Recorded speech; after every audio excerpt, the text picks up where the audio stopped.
Welcome to entry of Tamil. வரக்கூடிய group 2 மற்றும் group 2 எக்ஸாம்ல கிளியர் ஆகி நீங்களும் ஒரு அரசு ஊழியரா மாறணும் அப்படின்னா உடனே என்ட்ரி ஆப் தமிழை டவுன்லோட் பண்ணுங்க. நம்ம இந்த வீடியோல கரண்ட் அஃபேர்ஸ் நவம்பர் மந்தோட part 1 current affairs question and answer ஃபார்மேட்ல டிஸ்கஸ் பண்ண போறோம். கூடவே சமச்சீர் புக்ல இருந்து டைரக்டா எடுக்கப்பட்ட ஒரு 5 ஜிகே கொஸ்டினும் டிஸ்கஸ் பண்ண போறோம். முதலாவதா, which countries internet users have the world's highest rate of cryptocurrency ownership? எந்த நாட்டின் இணையதள பயன்பாட்டாளர்கள் உலகின் அதிக அளவிலான இணைய அங்கேத பண உரிமத்தினை பெற்றுள்ளனர்? ஸோ கிரிப்டோ கரன்சிஸ் பத்தி நம்ம செப்பரேட்டாவே ஒரு வீடியோ போட்டிருக்கோம் என்ட்ரி ஆப்ல. ஸோ அதோட வீடியோவோட டிஸ்கிரிப்ஷன் லிங்கை வந்து நான் கீழே கொடுக்குறேன். லிங்கை வந்து டிஸ்கிரிப்ஷன்ல கொடுக்குறேன். நீங்க அந்த கிரிப்டோ கரன்சிஸ் பத்தி இன்னும் டீட்டெயிலாக தெரிஞ்சுக்கணும் அப்படின்னா நீங்க அந்த வீடியோ வந்து பார்த்துக்கலாம். ஸோ கிரிப்டோ கரன்சிஸ் எந்தெந்த டெக்னாலஜியில் ஒர்க் ஆகுது, எப்படி ஒர்க் ஆகுது அப்படிங்கிறதெல்லாம் ஒரு எக்ஸாம் பாயிண்ட் ஆஃப் வியூல வந்து நான் அதில் எக்ஸ்பிளைன் பண்ணியிருப்பேன். நியூஸ் ஆஃப் த வீக் அப்படிங்கிற அந்த சீரீஸ்ல. இப்போ இதுல ஆப்ஷன்ல பாருங்க, ஆஸ்திரேலியா, யுஎஸ்ஏ, ஜப்பான், நைஜீரியா, அந்த 4 கண்ட்ரி கொடுத்துருக்காங்க. இந்த 4 கண்ட்ரில இன்டர்நெட் யூசர்ஸ், அதாவது அதிகமா கிரிப்டோ கரன்சி ஓனர்ஷிப் யார் வச்சிருக்காங்க அப்படிங்கிறது தான் வந்து பிளாங்கான கொஸ்டின். ஸோ இந்த கிரிப்டோ கரன்சிஸ் பற்றி பார்க்கும்போது ரீசெண்டாக சில கண்ட்ரிஸ் வந்து அது லீகலாக அடாப்ட் பண்ணியிருக்காங்க. அதாவது அந்த அந்த நாட்டோட லீகலாகவே, ஓகேங்களா, லீகலாகவே வந்து கிரிப்டோ கரன்சிஸில் டிரான்சாக்ஷன் பண்ணிக்கலாம் அப்படின்னு சொல்லியிருக்காங்க. அதே மாதிரி சில கண்ட்ரிஸ்லாம் பார்த்தீங்கன்னா அதை பற்றி பேச்சுவார்த்தை போயிட்டு இருக்கு. வேற இந்தியா அந்த மாதிரி எந்த ஸ்டேஜில் இருக்குன்னு பார்த்தீங்கன்னா, இந்தியா வந்து கிரிப்டோ கரன்சிஸ் யூஸ் பண்ணக்கூடாது அப்படின்னு சொல்லியிருந்தாங்க கவர்மெண்ட். ஆனா அதுக்கு சுப்ரீம் கோர்ட் என்ன சொல்லிடுச்சு அப்படின்னா, இந்த மாதிரி பிளாங்கெட் பேன் பண்ணக்கூடாது, இது ஒரு வளர்ந்து வர டெக்னாலஜி. ஸோ இதுல நம்ம இந்தியா பங்கெடுக்கல அப்படின்னா இந்தியா பேக்வேர்டா போயிடும். அதனால பிளாங்கெட் பேன் அப்படின்னா மொத்தமா கிரிப்டோ கரன்சிஸ் இருக்கக்கூடாது அப்படின்னு நம்ம சொல்லக்கூடாது. அதை ரெகுலேட் பண்றதுக்கு என்னெல்லாம் வழி இருக்குன்னு பாருங்க அப்படின்னு சுப்ரீம் கோர்ட் சொல்லியிருந்தாங்க. ஸோ இப்போ ரீசெண்டா பாத்தீங்க அப்படின்னா இந்த நிறைய கமிட்டிஸ் எல்லாம் போட்டு இந்த கிரிப்டோ கரன்சிஸை வந்து எப்படிலாம் ரெகுலேட் பண்ணலாம் அப்படிங்கிறது இப்போ நியூஸ்ல வந்துட்டு இருக்கு. ஸோ இது வந்து ஒரு ஃபேக்சுவலான கொஸ்டின்ஸ், எக்ஸாம்ஸ் பாயிண்ட் ஆஃப் வியூல கேட்கறதுக்கு நிறைய வாய்ப்பு இருக்கு. Which countries internet users are the world's highest rate of crypto currency ஓனர்ஷிப்ல வந்து இதுக்கு என்ன ஆன்சர் பாத்தீங்க அப்படின்னா, இன்ட்ரெஸ்டிங்கா நைஜீரியா அப்படிங்கிற ஒரு ஆப்பிரிக்கன் கண்ட்ரிஸ் தான் வந்து இதுக்கான கரெக்டான ஆன்சர். நல்லா டெவலப்டு கண்ட்ரிஸ் 3 இருக்கு. ஆனா நைஜீரியா அப்படிங்கிற இந்த ஆப்பிரிக்கன் கண்ட்ரிஸ் தான் இதுக்கான ஆன்சர். அங்கதான் அதிகமான கிரிப்டோ கரன்சிஸ் ஓனர்ஷிப் இருக்கு. அதே மாதிரி இன்னொன்னு பார்த்துட்டீங்க அப்படின்னா, லீகலா ஒரு கண்ட்ரி இப்போ ஃபர்ஸ்ட் வேர்ல்டுலேயே லீகலா ஒரு கண்ட்ரி வந்து கிரிப்டோ கரன்சிஸ் அடாப்ட் பண்றாங்க அப்படின்னா அந்த கண்ட்ரியும் என்ன அப்படின்னு பாத்தீங்கன்னா ஒரு சென்ட்ரல் அமெரிக்கன் கண்ட்ரிஸ். அதுவும் அவ்வளவு டெவலப்பான கண்ட்ரிஸ் கிடையாது, ஓகேங்களா, சென்ட்ரல் அமெரிக்கன் கண்ட்ரிஸ். அதுல வந்து எல் சல்வடார் அப்படிங்கிற ஒரு மத்திய அமெரிக்க நாடு அதுதான் வந்து இதை வந்து லீகலா அடாப்ட் பண்ணிட்டு. ஸோ இதுக்கான கரெக்டான ஆன்சர் நைஜீரியா. ஸோ ஃபர்ஸ்ட் வந்து நான் ஆல்ரெடி சொன்ன மாதிரி எல் சல்வடார் வந்து first country to official currency adopt பண்றதுக்கு. இதுல இன்னொன்னு தெரிஞ்சுக்கோங்க, நைஜீரியா ஃபர்ஸ்ட், செகண்ட் பாருங்க மலேசியா, தேர்ட் ஆஸ்திரேலியா. ஓகேவா, இது மலேசியாவும் ஆஸ்திரேலியாவும் பாத்தீங்க அப்படின்னா ஒரு நல்ல வளர்ந்த நாடு அப்படிங்கிற ஒரு தரத்திலே வச்சுக்கலாம். ஆனா நைஜீரியா பாத்தீங்க அப்படின்னா அது வந்து அண்டர் டெவலப்டு கண்ட்ரின்னு சொல்லலாம், வளர்ந்து வரும் நாடு கூட இல்லை, அண்டர் டெவலப்டு கண்ட்ரிஸ் கேட்டகரியில தான் இந்த நைஜீரியா அப்படிங்கிற கண்ட்ரி வரும். அடுத்தது, as per the recent report, which country has suffered the highest average annual loss due to tropical cyclones, flood, droughts in the world? அதாவது சமீபத்திய ஒரு அறிக்கையின்படி உலகில் வெப்பமண்டல புயல், வெள்ளம் மற்றும் வறட்சியினால் அதிகபட்ச சராசரி வருடாந்திர இழப்பினை எதிர்கொண்ட நாடு எது? அதிகமா இந்த மாதிரி நேச்சுரல் டிசாஸ்டர்ஸ், இயற்கை சீரழிவுகள்னால, அதுவும் பர்டிகுலரா டிராபிக்கல் சைக்ளோன்ஸ், இந்த மாதிரி ஃப்ளட்டு, வறட்சி, டிராஃப்ட், சரிங்களா, இதனால பாதிக்கப்பட்ட கண்ட்ரி எது, இதனால அதிகமா பாதிக்கப்பட்ட கண்ட்ரி எது அப்படின்னு கேட்டிருக்காங்க. Option A China, option B India, option C Japan, option D வந்து யுஎஸ்ஏ அமெரிக்கா. ஸோ இது 4ல எது கரெக்டான ஆன்சர் அப்படின்னு பாத்தீங்க அப்படின்னா ஆன்சர் சைனா. ஓகேங்களா, இந்தியா கிடையாது, சைனா. சீனா தான் வந்து அதிகமா இந்த மாதிரி நேச்சுரல் டிசாஸ்டர்ஸ்னால, இயற்கை சீரழிவுகள்னால பாதிக்கப்பட்டிருக்கு அப்படின்னு சொல்லிட்டு அந்த சமீபத்திய அறிக்கையில வந்து அறிக்கையில வெளியிட்டிருக்காங்க. இதுல இங்க ஒரு மேப் ஒண்ணு நான் கொடுத்துருக்கேன் பாருங்க. இந்த மேப்ல இந்த ரெட் ஜோன்ஸ் எல்லாம் இருக்குல்ல, இந்த ரெட் ஜோன்ஸ் எல்லாம் அதிகமா பாதிக்கப்பட்ட இடம். ஸோ பாத்தீங்கன்னா ஃபர்ஸ்ட் சைனா, அதிகமான ரெட் இருக்கிறது வந்து சைனா ஏரியா அளவுல. மேப்ல மேபி தெரியல அப்படின்னாலும் நீங்க ஏரியா அளவு மெஷர் பண்ணி பாத்தீங்க அப்படின்னா அதிகமா இருக்கிறது சைனா, செகண்டா இருக்கிறது இந்தியா. ஓகேவா, செகண்டா இருக்கிறது இந்தியா. ஸோ இதுலயே போட்டிருக்காங்க ஃபர்ஸ்ட் வந்து சைனா. அதனால அதுக்கு எவ்வளவு இழப்பு போனா $238 யூஎஸ் டாலர், பில்லியன் டாலர், அவ்வளோ பெரிய இழப்பு வந்து இருக்கு. அதுல இந்தியாவுக்கு பாத்தீங்க அப்படின்னா அதுல பாதிக்கு கம்மி. ஓகேங்களா, இந்தியாவுக்கு வந்து $87 பில்லியன். அதே 3வது இடத்துல இருக்குது ஜப்பான். ஸோ 1 2 3 தெரிஞ்சுக்கோங்க, சைனா, ஜப்பான், சாரி இந்தியா, அடுத்தது ஜப்பான். ஸோ இந்த 3 கண்ட்ரிஸ் சிஐஜே. இது வந்து வருஷம் வருஷம் மேபி மாறலாம். ஏன்னா இந்தியாவும் எப்பவுமே சைனா வந்து மாறாது. அதிகமா சைனா தான் எப்பவுமே ஃபர்ஸ்ட் இருக்கும். மேபி ஜப்பான் அண்ட் இந்தியா மாறுறதுக்கு நிறைய வாய்ப்பு இருக்கு. ஸோ நியூஸை கீனா வாட்ச் பண்ணுங்க. அப்பப்போ மாறிச்சு அப்படின்னா இதை தான் எக்ஸாம்ல கேட்கறதுக்கும் நிறைய வாய்ப்புகள் வந்து இருக்கு. Who became the first state to release its own wildlife action plan? இது ரொம்ப ரொம்ப இம்பார்ட்டன்டான ஒரு விஷயம். தமக்கென்று சுயமாக வனவிலங்குகளுக்கான செயல் திட்டத்தினை வெளியிட்ட முதல் மாநிலம் எது?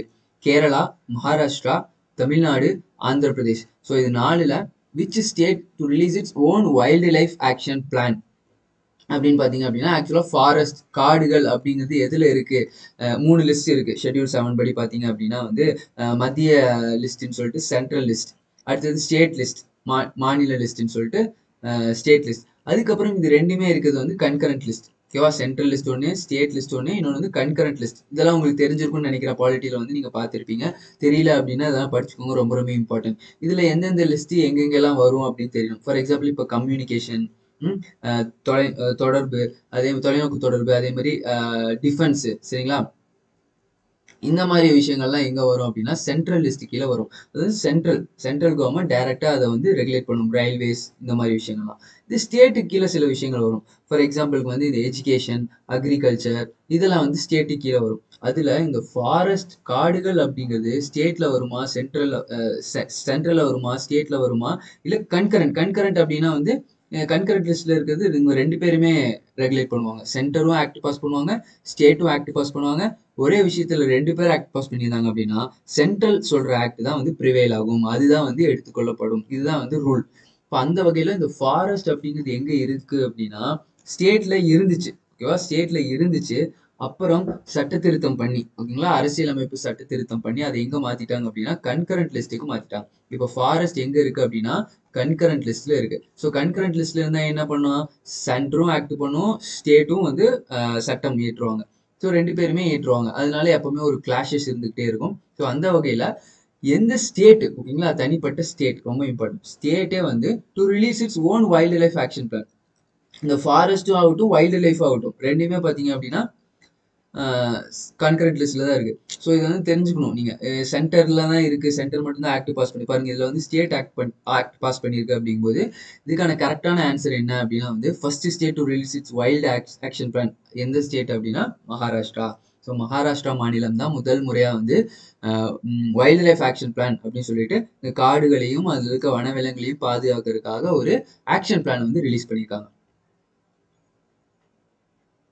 ஸோ இந்த ஆக்ஷன் பிளான் எவ்வளோ வரைக்கும் வேலிட் அப்படின்னா அடுத்த 10 வருஷத்துக்கு வேலிட், 10 இயர்ஸ்க்கு வேலிட். ஸோ இவ்வளோ டீட்டெயிலாக தெரிஞ்சுக்க வேணாம், ஆனால் இது தெரிஞ்சுக்கோங்க. எப்பவுமே டிஎன்பிசி பாயிண்ட் ஆஃப் வியூல நான் ஆல்ரெடி எல்லா வீடியோலையும் சொல்ற மாதிரி இந்த ஃபர்ஸ்ட் அப்படிங்கிறது இருந்துச்சு அப்படின்னா ரொம்ப இம்பார்ட்டன்ட். நீங்க வேணா கொஸ்டின் பேப்பர் எடுத்து பாருங்க. வருஷம் இந்த ஃபர்ஸ்ட் அப்படிங்கிறது 3 கொஸ்டின்ஸ் கரண்ட் அஃபேர்ஸ் பேஸ் பண்ணியது. 3 கொஸ்டின்ஸ் வந்து வந்துடும். அதுல மேக்ஸிமம் ஃபர்ஸ்ட்டுக்கு ஆன்சர் என்ன இருக்கும் அப்படின்னா தமிழ்நாடு தான் ஆன்சரா இருக்கும். மேபி சில ஸ்டேட்டுக்கு இந்த மாதிரி இப்போ இதெல்லாம் வந்து அடுத்த ஸ்டேட்டுக்கு கூட வரக்கும் வாய்ப்பு இருக்கு. நம்ம அப்படி பிளாங்கா நம்ப முடியாது. இதெல்லாம் உங்களுக்காக சொல்றேன். Who is the head of the Economic Advisory Council to the Prime Minister of India? அதாவது இந்திய பிரதமருக்கான பொருளாதார ஆலோசக சபையின் தலைவர் யார்? இப்போ ரீசெண்டா இந்த எக்கனாமிக் அட்வைசரி கவுன்சிலுக்கு வந்து ஆள் மாத்துறாங்க. அதாவது வேற ஒரு ஆள் போடுறதுனால வந்து பேச்சுவார்த்தை போயிட்டு இருக்கு. ஸோ அப்படி இருக்கும்போது இப்போ யார் இருக்காங்க அப்படிங்கிற விஷயம் நம்ம தெரிஞ்சுக்கணும். ஸோ அடுத்த ஆள் யார் வர போறாங்க அப்படிங்கிற விஷயமும் தெரிஞ்சுக்கணும். இப்போ இதுக்கான கரெக்டான ஆன்சர் இந்த எக்கனாமிக் அட்வைசரி கவுன்சில் இது பெயர்லேயே இருக்கு. இது எதுக்கு அப்படின்னா பொருளாதாரம் வகையில வந்து பிரைம் மினிஸ்டருக்கு, சரிங்களா, பிரதம மந்திரிக்கு ஆலோசனை சொல்றதுக்காக ஒரு கவுன்சில் தான் வந்து இந்த எக்கனாமிக் அட்வைசரி கவுன்சில். இது வந்து ஏதாச்சும் ஆக்ட் மூலியமா, ஸ்டாச்சுட்டரி பாடி, அதாவது ஏதோ சட்டம் மூலியமா கொண்டு வந்திருக்காங்களா அப்படின்னா இல்ல, எந்த ஒரு சட்டம் மூலியமாவும் கொண்டு வரல. சரி, இது கான்ஸ்டியூஷன்லேயே இருக்கா, அரசியலமைப்பிலே குறிப்பிட்டிருக்காங்களா? இல்ல, அரசியலமைப்பிலும் குறிப்பிடல. ஸோ இது பாத்தீங்க அப்படின்னா வந்து நித்தி ஆயோக் மாதிரி ஒரு பாடி, அட்டானமஸ் பாடி, அதாவது எந்த விதமான சட்டமும் போடல, நெய்தர் ஸ்டாச்சுட்டரி நார் கான்ஸ்டியூஷனல் பாடி, அந்த மாதிரி ஒரு பாடி தான் இந்த எக்கனாமிக் அட்வைசரி கவுன்சில். இப்போ அதோட ஹெட் யாரு அப்படி இருக்கா அப்படின்னா வந்து ரகுராம் ராஜன். ஸோ இவர் வந்து RBI related RBI head. Bibek Debroy, C Rangarajan, Amitabh Kant. So இந்த நாளில் எது கரெக்டான ஆன்சர் அப்படின்னா பிபேக் தேப்ராய். இந்த மாதிரி ஃபேக்சுவலான பெயர் வச்சு கொஸ்டின்ஸ் வந்து கேட்டுட்டு தான் இருக்காங்க. மினிஸ்டரோட பேர் என்னன்னு கேட்பாங்க. ஸோ ஏதோ ஒரு டிபார்ட்மெண்ட் கொடுத்துட்டு இந்த டிபார்ட்மெண்ட்ல யார் மினிஸ்டர் அப்படிங்கிற கேள்வியெல்லாம் வந்து டிஎன்பிசியில் கேட்டுட்டு இருக்காங்க. ஸோ கரண்ட் அஃபேர்ஸ் வந்து நீங்க இதெல்லாம் ஒரு தடவை பார்த்துட்டீங்கன்னா போதும், எக்ஸாம்ஸ்ல வந்து நீங்க ப்ரெடிக்ட் பண்ணி ஆன்சர் பண்ணிடலாம். லாஸ்ட் மினிட்ல உட்காந்து இதெல்லாம் படிச்சு எழுதவே முடியாது. ஸோ பிபேக் தேப்ராய் தான் வந்து இப்போதைக்கு தற்போதைய எக்கனாமிக் அட்வைசரி கவுன்சிலா இருக்காரு. அடுத்த question, the new name meta will not be applicable to.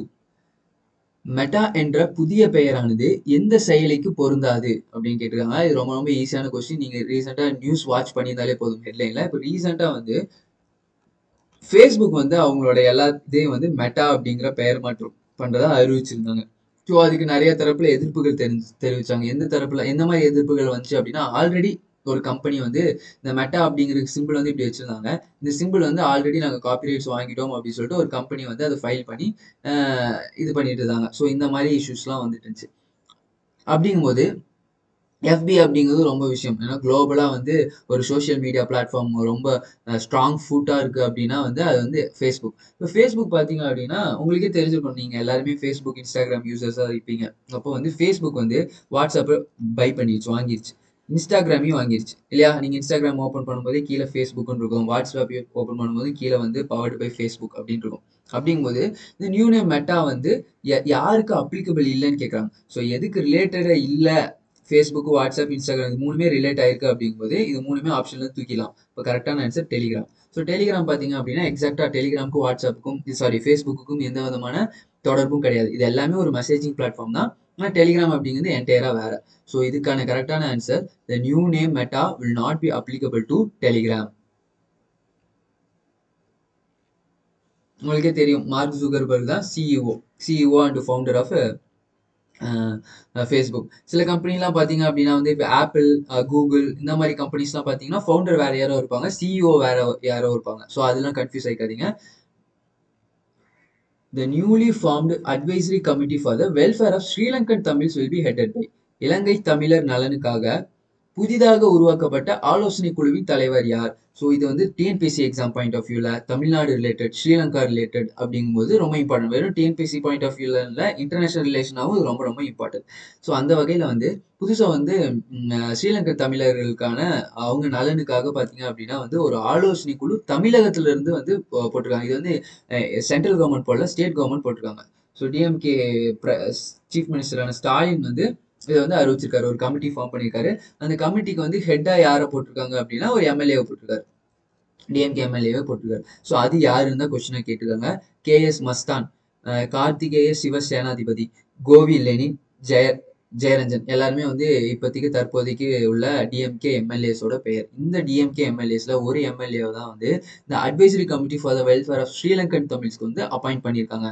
So அவர் யாரு அப்படின்னு பார்த்தீங்க அப்படின்னா கேஎஸ் மஸ்தான். இவர் தான் வந்து வெல்ஃபேர் ஆஃப் ஸ்ரீலங்கன் தமிழ்ஸ், அதாவது ஸ்ரீலங்கா தமிழர்களுக்கான நலனுக்கான ஒரு அட்வைசரி கமிட்டியில வந்து ஹெட்டா வந்து அப்பாயிண்ட் பண்ணியிருக்காங்க. அதே மாதிரி இவர் எந்த மினிஸ்டர்னு பார்த்துக்கோங்க. Tamil Nadu minority welfare, Overseas Tamil welfare minister. ஓகேவா? சிறுபான்மைக்கான அமைச்சர். Which city won the award for the city with the best public transport?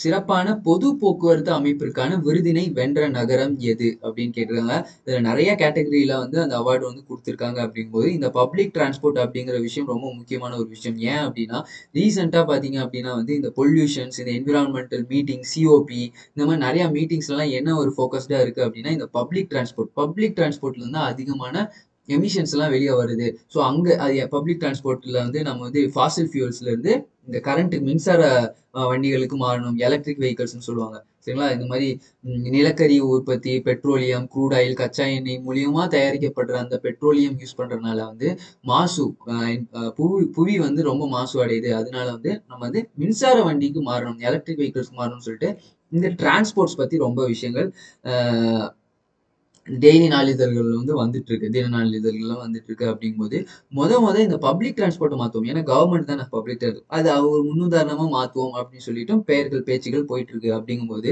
இந்த கொஸ்டின் ரொம்ப ரொம்ப முக்கியம். விச் சிட்டி வந்தா award for city with best public transport? சரிங்களா? அதாவது சிறப்பு பொது போக்குவரத்துக்கான விருது வந்து பெற்றிருக்க சிட்டி எது?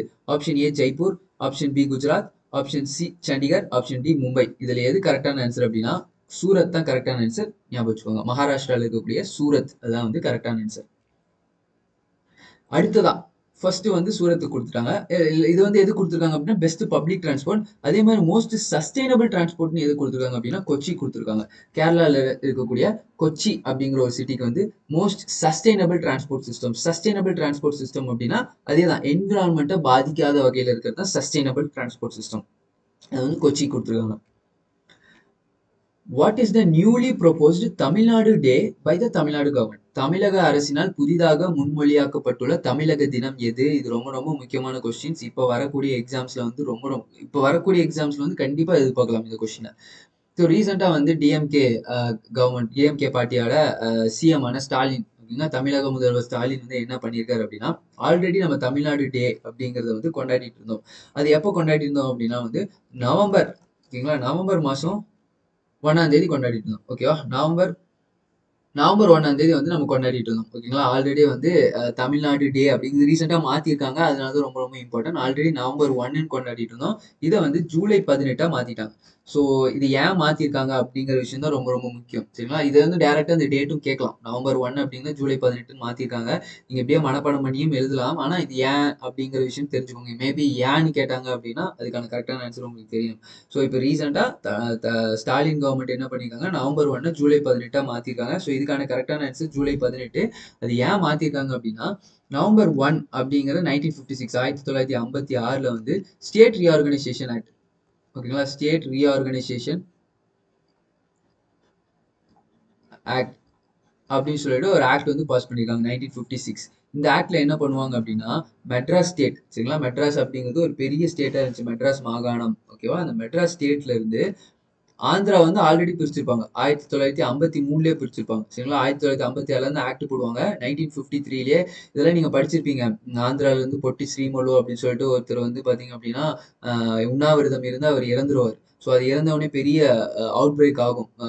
பெரிய கலவரங்கள்லாம் நடக்கும்போது இந்த ஆக்ட் எல்லாம் போடுறதுக்கு முன்னாடி 1953ல அவசர அவசரமா ஆந்திராவை பிரிச்சு கொடுத்துருவாங்க.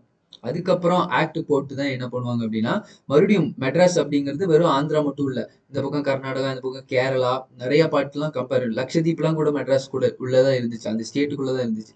அதுக்கப்புறம் என்ன பண்ணாங்க அப்படின்னா, ஆந்திரா பிரிச்சதுக்கு அப்புறம் 1956ல என்ன பண்ணாங்க அப்படின்னா கேரளாவை பிரிச்சாங்க. டிராவன்கூர், அதாவது கேரளா அப்படிங்கிறது அப்ப டிராவன்கூர் அப்படின்னு சொல்லிட்டு இருந்தாங்க. டிராவன்கூரை பிரிச்சாங்க. அதே மாதிரி இன்னும் மற்ற பகுதிகள்லாம், சில சில பகுதிகள், கர்நாடகா பகுதிகள்லாம் வந்து பிரிச்சுட்டாங்க. இதை தான் வந்து நம்ம என்ன கொண்டாடிட்டு இருந்தோம் அப்படின்னா தமிழ்நாடு டேன்னு கொண்டாடிட்டு இருந்தோம். ஆனா ஸ்டாலின் என்ன சொல்றாருன்னா, இந்த நாள்ல வந்து வெறும் இந்த தமிழகத்துல இருந்து மற்ற இடத்த தான் பிரிச்சுட்டு போனாங்க. ஸோ அதை வந்து கொண்டாடுறது, தமிழ்நாடு டேன்னு கொண்டாடுறது வந்து உகந்தது இல்லை, சரியில்லை. நம்ம எதை கொண்டாடணும் அப்படின்னா, அண்ணா, ஓகேங்களா, சிஎன் அண்ணாதுரை பீரியட்ல வந்து தமிழகத்துக்கு வந்து மெட்ராஸ் அப்படிங்கிறதுக்கு வந்து தமிழ்நாடு அப்படின்னு பெயர் மாற்றம் பண்ணாங்க இல்லையா, அந்த நாள்தான் நம்ம வந்து இதுன்னு கொண்டாடணும், தமிழ்நாடு டேன்னு கொண்டாடணும் அப்படின்னாங்க. அது எப்போ அப்படின்னா ஜூலை 18.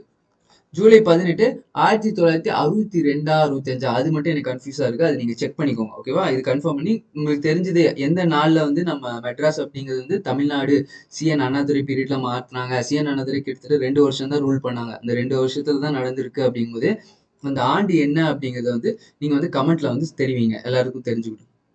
ஸோ அப்போ புதுசா வந்து நம்ம என்ன டே வந்து தமிழ்நாடு டேன்னு இனிமேல் கொண்டாடுவோம் அப்படின்னா, ஜூலை 18 தான் வந்து தமிழ்நாடு டே அப்படின்னு சொல்லிட்டு கொண்டாட போறோம். அடுத்ததா, which state witnessed the highest number of farmer suicides in India? இந்தியாவில் அதிக எண்ணிக்கையிலான விவசாயிகள் தற்கொலைகள் பதிவான மாநிலம் எது? மகாராஷ்டிரா, கர்நாடகா, தமிழ்நாடு, கேரளா. இது ரொம்ப ரொம்ப ஃபேக்சுவலான கொஸ்டின், ஒரு ரிப்போர்ட் பேஸ் பண்ண கொஸ்டின். ஸோ இதுக்கான கரெக்டான ஆன்சர் மகாராஷ்டிரா. ஸோ மகாராஷ்டிரால தான் வந்து கிட்டத்தட்ட வந்து அதிகமான ஃபார்மர் சூசைட் வந்து இது பண்ணியிருக்காங்க, ரெக்கார்ட் ஆயிருக்கு. கிட்டத்தட்ட 3000. ஸோ எக்ஸாக்ட் நம்பர் தெரியல அப்படின்னாலும் தெரிஞ்சுக்கோங்க. ஏன்னா ஃபர்ஸ்ட் இருக்க ஸ்டேட்டுக்கும் செகண்ட் இருக்க ஸ்டேட்டுக்கும் கிட்டத்தட்ட 50% வேரி ஆகுது. ஸோ மகாராஷ்டிரா அப்படிங்கிறது வந்து 3000 பேர் வந்து ஃபார்மர் சூசைட்ஸ், விவசாயிகள் வந்து தற்கொலை செஞ்சிருக்காங்க. முதல்ல வந்து மகாராஷ்டிரா, இரண்டாவது வந்து தெலுங்கானா, மூன்றாவது வந்து கர்நாடகா. இதெல்லாம் ஒருவேளை நீங்க குரூப் 1 மெயின்ஸ், குரூப் 2 மெயின்ஸ் இந்த மாதிரி ரிப்போர்ட்ல எழுத சொன்னாங்க அப்படின்னா வந்து நீங்க இதெல்லாம் வந்து யூஸ் பண்ணி எழுதிக்கலாம்.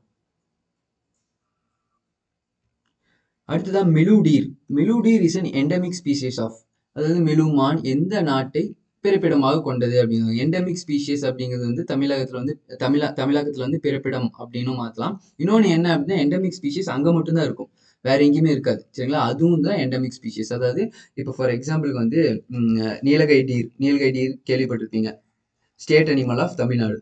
இது பாத்தீங்க அப்படின்னா endemic to Western Ghats. Endemic to Western Ghats வேற எங்கேயுமே பார்க்க முடியாது. உலகத்துல வேற எங்கேயுமே இந்த நீலகை டீரை பார்க்க முடியாது. நம்மளோட மேற்கு தொடர்ச்சி மலையில மட்டும்தான் இந்த நீலகை டீரை பார்க்கலாம். அப்படிங்கும்போது அதுதான் வந்து எண்டமிக் அதுதான் வந்து எண்டமிக் ஸ்பீஷிஸ் சொல்லுவாங்க. அப்ப அந்த மிலூடீர் is an endemic species of which அப்படின்னு கேட்டிருக்காங்க. இந்தியாலயா, ரஷ்யாலயா, சைனாலயா, பாகிஸ்தான்லயா? இதுல எது ஆன்சரோ அங்க மட்டும்தான் நீங்க இந்த டீரை பார்க்க முடியும். மிலுமானா வேற எங்கேயுமே பார்க்க முடியாது. இது கரெக்டான ஆன்சர் வந்து சைனா. ஸோ சைனாவோட எண்டமிக் ஸ்பீஷிஸ் தான் இந்த மிலூடீர் அப்படிங்கிறது.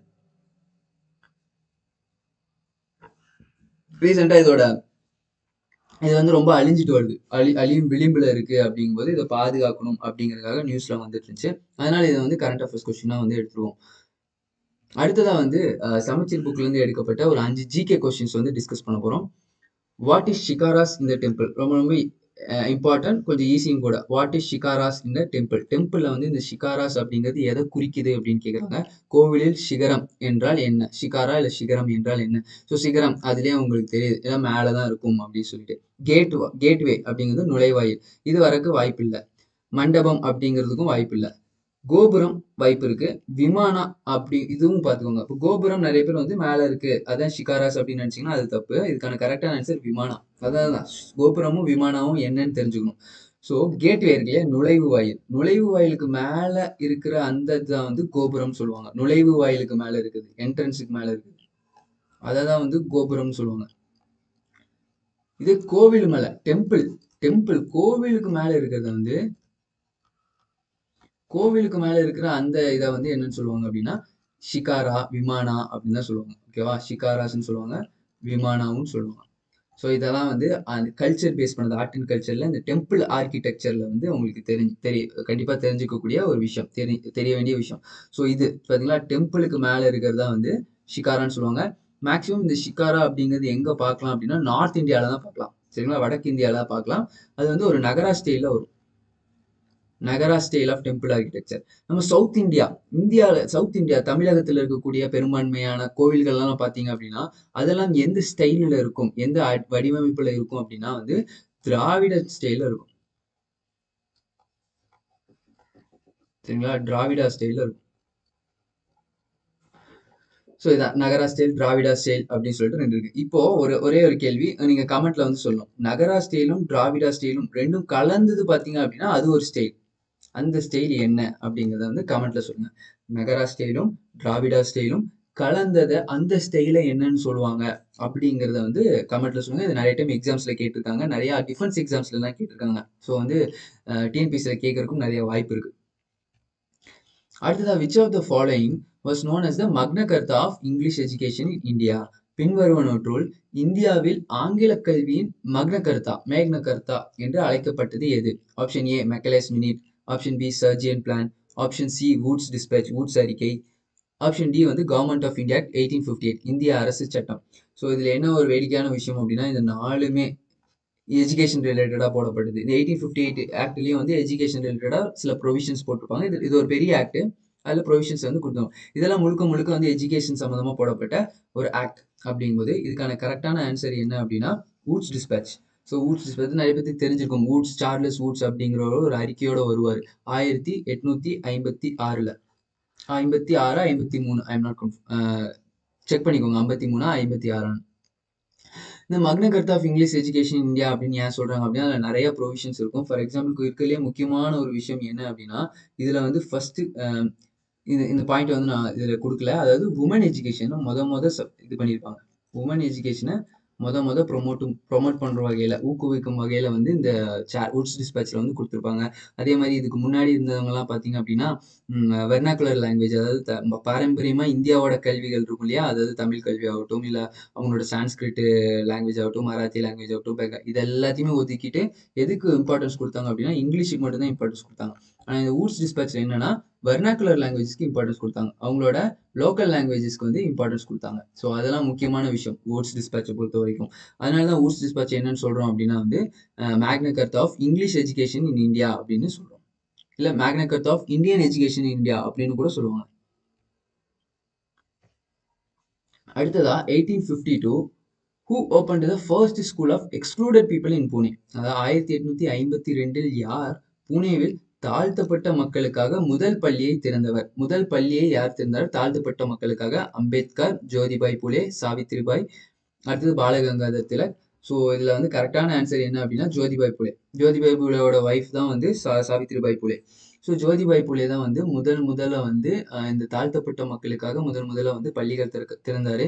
அதே மாதிரி பார்த்தீங்க அப்படின்னா அவரும் பார்த்தீங்க அப்படின்னா ஒரு தாழ்த்தப்பட்ட சமூகம், ஒரு கார்டனர் கம்யூனிட்டி மாலி அப்படிங்கிற கார்டனர் கம்யூனிட்டி சேர்ந்தவர். இவரும் அவங்க ஒய்ஃபும் பார்த்தீங்க அப்படின்னா வந்து உமன் எஜுகேஷனுக்காக வந்து ரொம்பவே போராட்டம் பண்ணி ரொம்பவே பாடுபட்டாங்க. இதுக்கான கரெக்டான ஆன்சர் ஜோதிபாய் புலே. சதி வாஸ் அபாலிஷ்ட் இன் உடன்கட்டை ஏறுதல் அப்படிங்கிற அந்த சதி எப்பொழுது அகற்றப்பட்டது? 1828, 29, 35, 38 அப்படிங்கும்போது எல்லாத்துக்குமே தெரிஞ்சிருக்கும் இல்லையா? சதி அபாலிஷன் ஆக்ட், உடன்கட்டை ஏறுதலை வந்து அபாலிஷ் பண்றதுக்கு ஒரு சட்டம் இயற்றி அதை அபாலிஷ் பண்ணியிருப்பாங்க. அதை தான் கேட்டிருக்காங்க. அபாலிஷ்ட் இன் 1829, 1829ல யார் இருக்கும்போது அப்படின்னா வந்து வில்லியம் பென்டிக் லார்ட் கவர்னர் ஜெனரலா இருக்கும்போது, ராஜாராம் மோகன் ராய் கேட்டதுக்காக சதியை வந்து அபாலிஷ் பண்ணுவோம். சதி அபாலிஷன் ஆக்ட் 1829ல பாஸ் ஆகும். Mangal Pandey refused to use a greased cartridge and shot down his sergeant at. Mangal Pandey தடவப்பட்ட குண்டு பொதியுரைகளை பயன்படுத்த மறுத்து தனது சர்ஜென்ட்டை சுட்டு கொன்ற இடம் எது? Option A Vellore, Barrackpore, Kanpur, Meerut. இது ரொம்ப இம்பார்ட்டண்ட்டான கொஸ்டின்ஸ். அதாவது தமிழகத்துல வந்து தென் தென் தென் தென் தமிழகத்தோட புரட்சிகள் அப்படிங்கிற அந்த டாபிக்கு கீழே பார்த்தீங்க அப்படின்னா வந்து மங்கள் பாண்டே அப்படிங்கிற விஷயங்கள் வரும். இன்னொன்று 1857 ரிவோல்ட் வரக்கு வந்து முக்கியமானது. சாரி, இது வந்து தென் தமிழகத்துல வராது. இது வந்து 1857 ரிவோல்ட்ல வரும். ஓகேவா? 1857 ரிவோல்ட் 1857 நடந்த கிரேட் ரிவோல்ட் ஆரம்பிச்சதே எங்கன்னு பார்த்தீங்கன்னா மீரட்ல தான் ஆரம்பிக்கும். ஸோ அதுக்கான முதல் புள்ளியா யார் இருப்பா அப்படின்னா மங்கள் பாண்டே அப்படிங்கிற ஒரு சோல்ஜர் வந்து அவரோட இங்கிலீஷ் ஆஃபீஸரே என்ன பண்ணுவார் அப்படின்னா சுட்டு கொன்றுவார். ஸோ அதுக்கப்புறம் தான் அங்கே மங்கள் பாண்டே அந்த கிளர்ச்சிகள்லாம் ஆரம்பிக்கும். அப்படிங்கும்போது இதுக்கான கரெக்டான ஆன்சர் வந்து மீரட் அப்படிங்கிறது இதுக்கான கரெக்டான ஆன்சர். ஸோ தேங்க்ஸ் ஃபார் வாட்சிங் என்ட்ரி ஆப் தமிழ். உங்களுக்கு ஏதாவது டவுட் இருந்துச்சு அப்படின்னா வந்து கமெண்ட்ல கேளுங்க. கேட்ட கொஸ்டின்ஸ்க்கெல்லாம் வந்து கமெண்ட்ல ஆன்சர் பண்ண ட்ரை பண்ணுங்க. நீங்கள் வீடியோஸ் எப்படி இருக்குன்னு சொல்கிறத வச்சு தான் வந்து நம்ம அடுத்தடுத்த வீடியோஸ் இம்ப்ரூவ் பண்ணுறதுக்கு வந்து ரொம்பவே ஹெல்ப்ஃபுல்லாக இருக்கும். ஸோ வீடியோஸ் வந்து வாட்ச் பண்ணுங்கள். அதே மாதிரி உங்கள் ஃப்ரெண்ட்ஸ் யாராச்சும் ப்ரிப்பேர் பண்ணுறாங்க அப்படின்னா அவங்களுக்கு இந்த வீடியோவை ஷேர் பண்ணுங்கள். அண்ட் என்ட்ரி ஆப் தமிழ் அப்படிங்கிற இந்த சேனலை சப்ஸ்கிரைப் பண்ணாமல் இருந்தீங்க அப்படின்னா சப்ஸ்கிரைப் பண்ணிடுங்க. தேங்க்ஸ் ஃபார் வாட்சிங் என்ட்ரி ஆப்.